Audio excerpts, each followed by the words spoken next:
que va a venir la primavera, que ya se siente... ¿Estás segura? Sí, ya. Mira que ya me engañé una vez, que yo volví en febrero pensando que ya había llegado y la ola de frío esta que nos ha pillado... Bueno, nada, muchas gracias por haber venido a esta conferencia que abre un pequeño ciclo de conferencias dedicado a los confines de la creación literaria. Y el primer confín es el que tiene que ver con los blogs, el que limita con los blogs.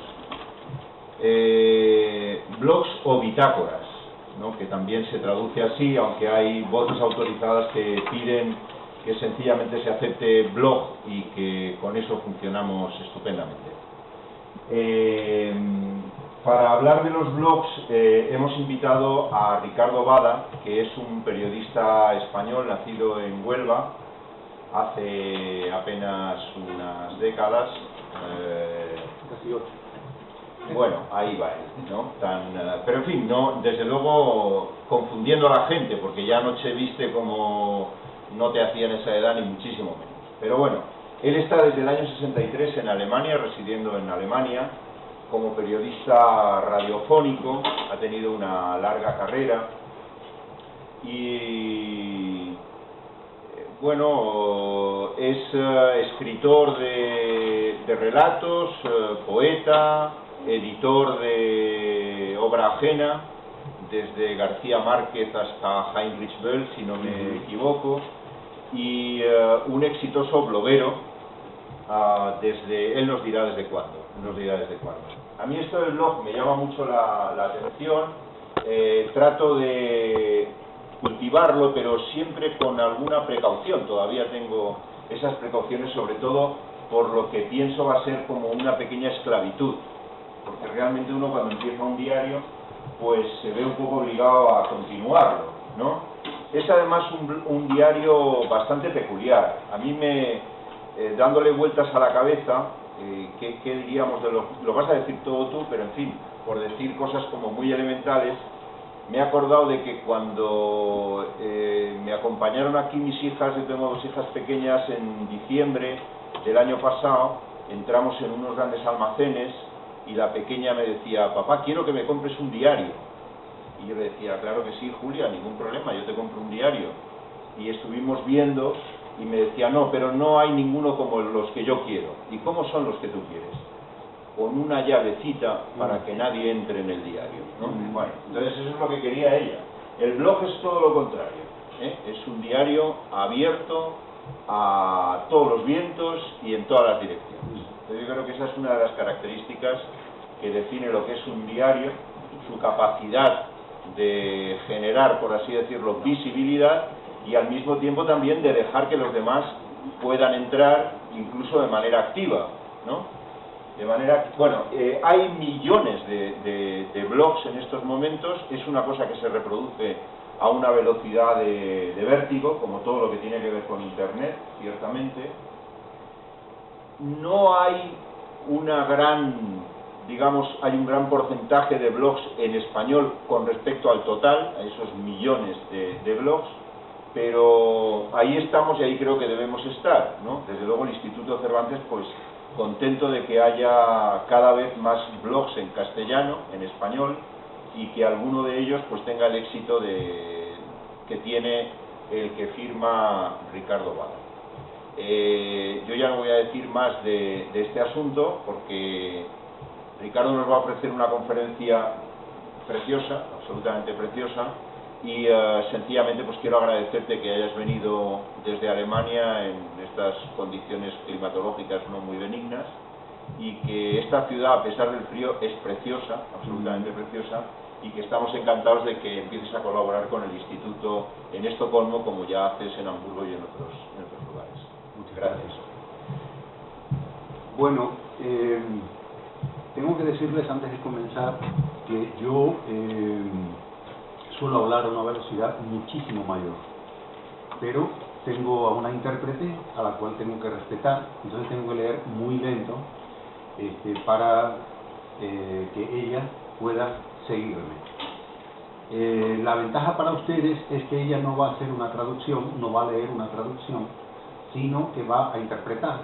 O sea que el sueco que van a oír va a ser posiblemente incluso más rico que el español que yo les voy a leer.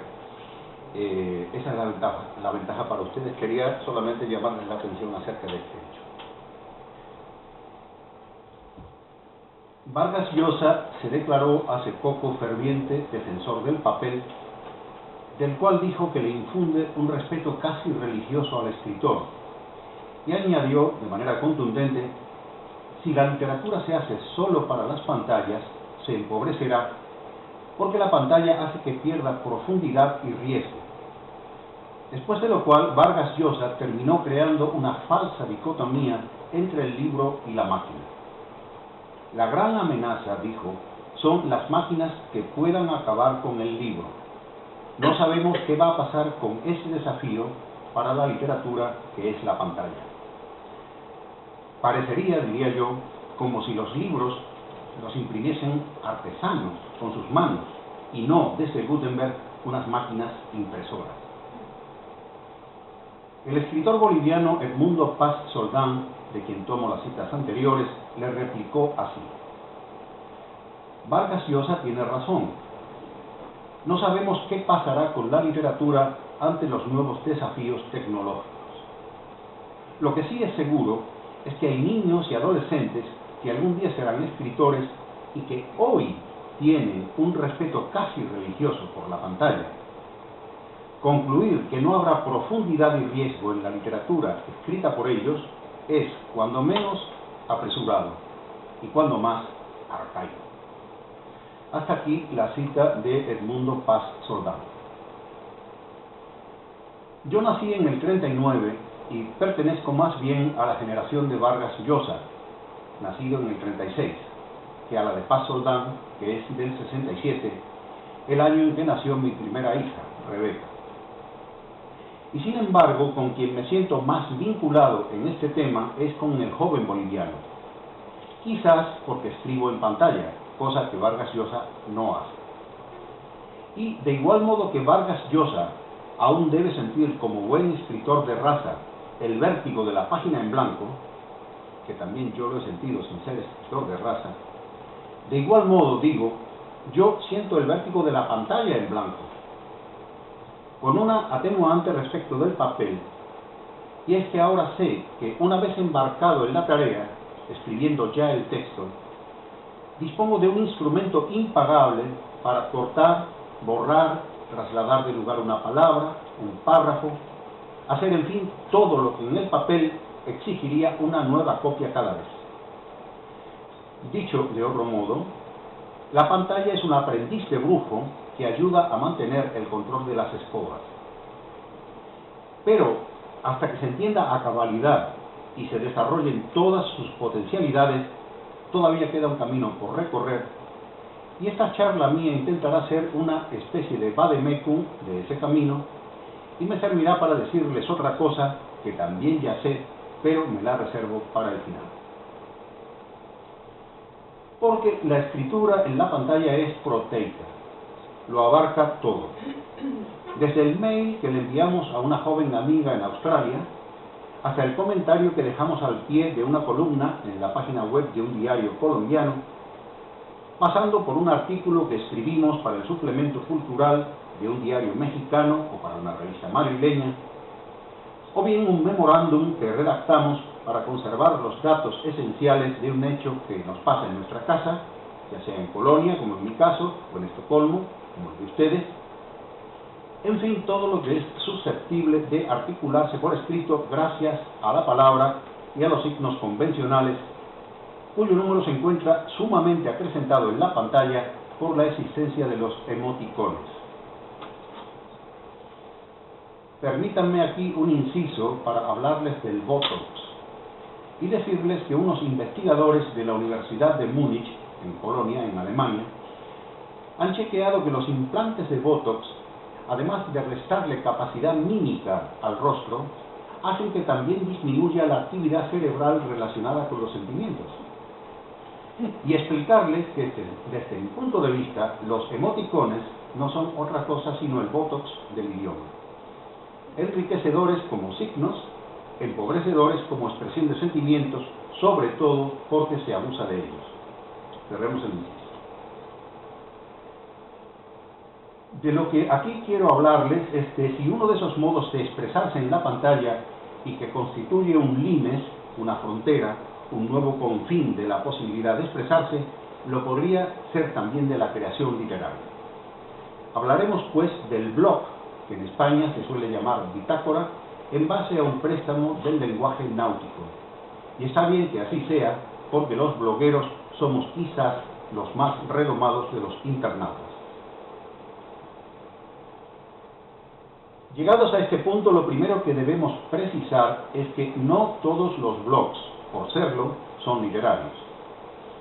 No todos los blogs son espacios donde se produce la creación literaria.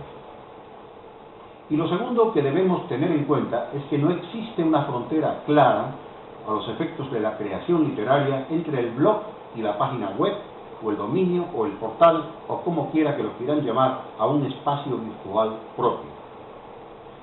De manera que en todo lo que sigue yo estaré hablando indistintamente de blogs y de dominios, o bien de espacios en pantalla, porque para aquello que aquí nos interesa son experiencias absolutamente canjeables y homologables. Casi. Añadiré tan solo que desde la primera conversación que tuve con Joan Álvarez, el director de este centro, acerca de la posibilidad de dar esta conferencia, y poniendo mis barbas a remojar desde ese primer momento, me tracé la norma de visitar diariamente 10 espacios virtuales distintos e ir tomando notas de sus diversas formas de abordar el fenómeno de la escritura en pantalla, creativamente o no. En suma, entre noviembre y enero he hecho doble clic sobre un total de casi 1000 espacios diferentes, todos ellos con muy pocas excepciones del idioma español. Amén de ello, y para tener algunos testimonios que pudieran aportar los propios blogueros, consulté con medio centenar de ellos, de los que unos 20 respondieron a mi consulta. Y mi consulta fue pedirles un par de líneas explicándome qué significa para ellos tener un blog, en qué medida condiciona su escritura, si es que la condiciona, la existencia de un público latente y potencial muy distinto del que se pierde por azar en las librerías, porque el lector nato no se pierde en las librerías, sino que acude a ellas ex profeso. También quise saber qué uso hacían, suponiendo que lo hicieran, de las posibilidades técnicas del medio, los hipervínculos, los enlaces, etc., o si simplemente veían en el blog otro soporte no muy distinto del papel. También quise saber si ellos mismos eran lectores impenitentes de algunos blogs, como aquellos lectores enfermos de Charles Dickens Cities que aguardaban en los muelles de Nueva Inglaterra la llegada de los barcos que traían impresas desde Londres las nuevas desventuras de Little Nell o de Oliver Twist, etc. Como ejemplo paradigmático de lo que no es un blog creativo como tal, esto fue lo que me explicó uno de los más grandes poetas de la lengua castellana, el español y mexicano, o al revés, mexicano y español, Tomás Segovia. Mi blog no es normal, claro. Yo lo uso a la manera de una revista personal, como las que en su tiempo hicieron Juan Ramón Jiménez, Ramón Gaya o Max Aub. Tiene secciones fijas y es puramente tipográfico, sin fotos ni vídeos. Para mí es una hoja pegada en una pantalla que envío por correo electrónico como si la enviara por correo ordinario y que los curiosos pueden encontrar en la red en lugar del kiosco. Nació porque un amigo joven que estaba tratando de convencerme de que hiciera uno y cuyos argumentos no me convencían, tuvo la ocurrencia de decirme: si tuvieras un blog, podrías publicar las cartas que has mandado a El País y que nunca te han publicado. En efecto, en las primeras entregas publiqué esas cartas. No es la primera vez que uso la tecnología contra ella misma, para saltarme intermediarios técnicos y tratar de acercarme más directamente a los lectores. Durante algunos años hice con mi computadora e impresora enteramente caseras libros que regalaba a los lectores sin el intermediario o la barrera de editores profesionales. Yo trabajo con los derechohabientes, pero mi corazón está con los piratas. Es entre los pudientes donde nacen los Robin Hoods. Esta fue la respuesta de Tomás Segovia. Otro ejemplo paradigmático de lo que tampoco sería un blog creativo como tal, es lo que me dice uno de los mejores periodistas que ha dado España desde la transición democrática a nuestros días, Juan Cruz. Para mí el blog es una carta. Me da la impresión de que al otro lado hay alguien que la espera. Para esa persona la escribo. Mi sorpresa es que hay más que una persona. Algunas de estas personas son nobles corresponsales que aportan su propia opinión o sus conocimientos a la opinión o a los conocimientos que modestamente expreso. Me ha extrañado, en esta excursión por el blog, que algunos corresponsales le deseen el mal a otros, que haya burlas e ironías sangrientas e incluso graves insultos y descalificaciones para expresar desacuerdos. Mi idea de las cartas fue siempre que éstas desataban habitualmente buenos sentimientos. Hasta aquí la opinión de Juan Cruz, que con todos los respetos no puedo aceptar así como así. Para él, tan avesado al mundo de los medios, no puede ser una sorpresa que haya más de una persona que espere esa carta suya, que es el blog. Decirlo así es mera retórica, pero de cualquier modo es potencialmente pensable que subliminalmente sea cierto. Tan subliminalmente cierto como que si publicamos en Svenska Dagbladet no creamos que alguien nos va a leer.